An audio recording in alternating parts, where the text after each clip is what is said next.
Greetings to everyone. The topic of our video today pertains to a groundbreaking vitamin A and thyroid hormone discovery at Johns Hopkins University that is rewriting how sharp central vision forms in the womb.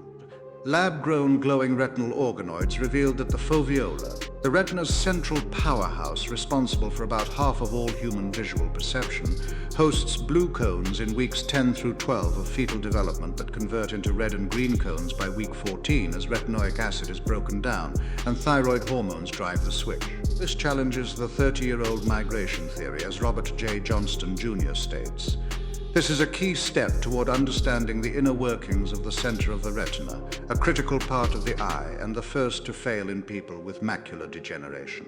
By better understanding this region and developing organoids that mimic its function, we hope to one day grow and transplant these tissues to restore vision. He explains, first, retinoic acid helps set the pattern. Then, thyroid hormone plays a role in converting the leftover cells. That's very important because if you have those blue cones in there, you don't see as well.